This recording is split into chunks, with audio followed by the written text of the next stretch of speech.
Well, let me take you back to the fall of 1966.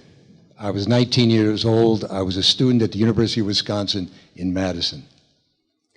I was right in the middle of a revolution. The anti-Vietnam War movement was in full bloom. Every other day there was either riots or demonstrations, and I was not doing well. I was actually suicidal. The draft board was after me to join the Army. I had a terrible learning disability. I couldn't study properly. And my girlfriend, Eliza, was about to give me up for a Brazilian graduate student named Ronaldo. Ronaldo was the most handsome man that anybody had ever seen. Actually, people thought he looked like a god. So Eliza comes to my place, and she's delivering a little kitten, as my going away present. I look at the kitten, I look at Eliza.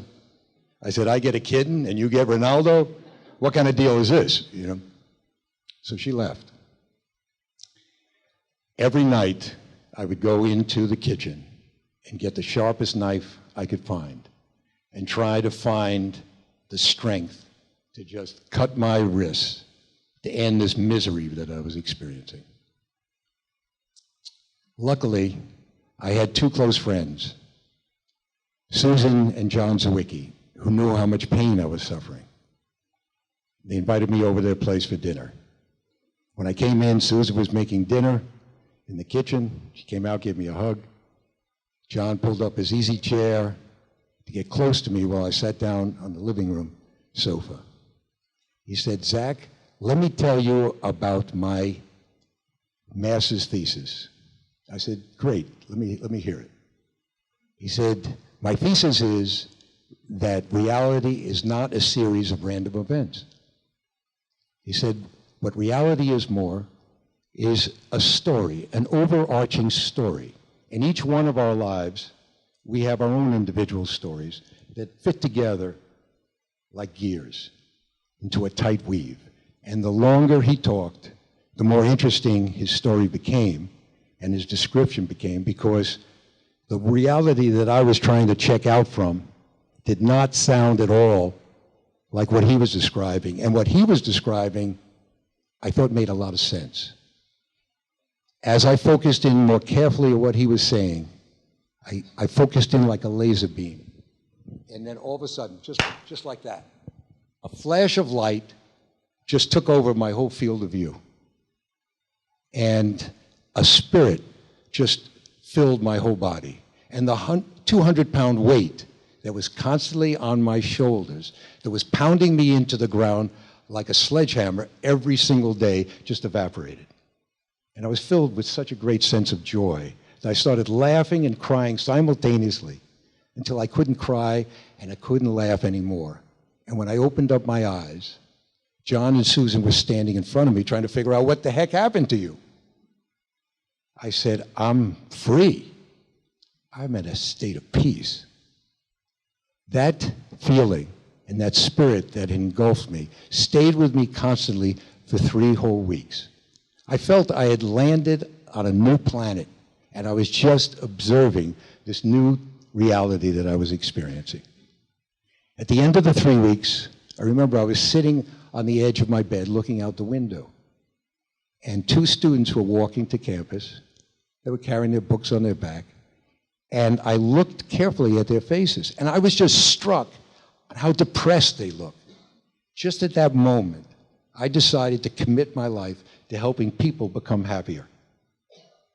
So I worked for the next 18 months with this spirit that still stayed with me to create a heart-based community, a community that was based upon love, compassion, and empathy, where the whole community would look out for every individual. Nobody was left out. Why was that important? Because that's what's required, I believe, to be the springboard that we need to rise to another level if we're really serious about creating a much better world. So I created these beings. Thousands of people showed up, and we celebrated the human spirit. It was wonderful. It was like a community-wide gratitude experience. Also started one of the first bike sharing programs in the United States where we donated our bicycles. We had a musical event outside. 1,000 people showed up. It wasn't, what was it, 2,000? We painted the bicycles white. We distributed them into the community, and magic took place. People were experiencing relationships. People would come up to you if you were riding a bicycle, and they would connect with you in ways that people had never seen before, never experienced before. It was magic. However, we could not sustain it. We didn't have technology. We had an idea, and I was 19 years old at the time. So it was quite limited in what we could do.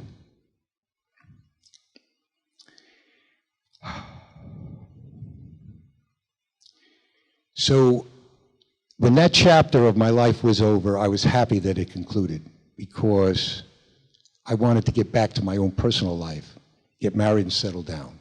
So 2 years later, in '69, I was 21, I married a freshman, Susanna, who was 19. And her mother had a ranch out in Wyoming, and it wasn't being fully managed. So we decided, let's go back to the land and become ranchers, and that's what we did. For that first summer, we ranched out in Wyoming. And then I went to agricultural school in Bozeman, Montana. In the dead of winter, it was minus 50 degrees, not a wind chill, it was minus 50 degrees. Susanna was pregnant now, and I get a phone call from her mother. Hi, Amelia, how are you? Oh, fine. Oh, you've decided not to give us the ranch.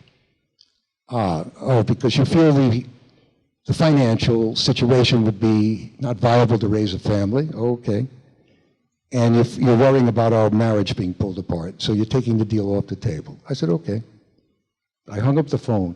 But what I heard was, you're this Jewish boy from the Bronx, and you think you can become a cowboy and a successful rancher? Now what? Well, I decided to do what my father had done. He was an optometrist. I practiced for 15 years. I then became a venture capitalist in healthcare for 30 years. I started, invested, ran 25 healthcare companies that were in the cutting edge of service and technology, and they've impacted the delivery of healthcare very positively for millions of people globally, and I'm very proud of that. However, that's not my passion is. My passion is to create heartfelt communities. So a couple of years ago, I was playing around with the idea of technology and service to transform the corporate workplace, which is quite dysfunctional.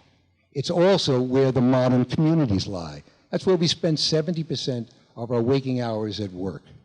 And if you can transform the corporate workplace, employee engagement goes up, profitability goes up. And that increased cash flow will help fund the expansion of this model globally. And Arnaud, as he mentioned, we're talking about working together. But it's an exciting project, and it's very scalable. However, about 9 months ago, I felt a disconnect.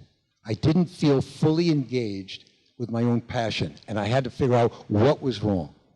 So I did a lot of introspection, and I started to listen to this spirit that I had been working with in the past, and I finally listened very carefully.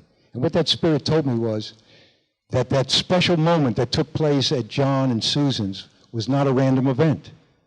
It was the spirit saving my life.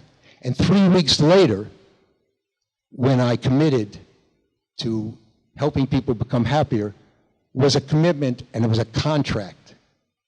It was part of the contract fulfilling the saving of my life. And when I finally realized that this was the package, that this was my passion, and this was my agreement that I made, I took full ownership of my passion. And now I'm very excited about that. I'm so much more feeling a sense of peace, and I'm a lot happier too. Thank you.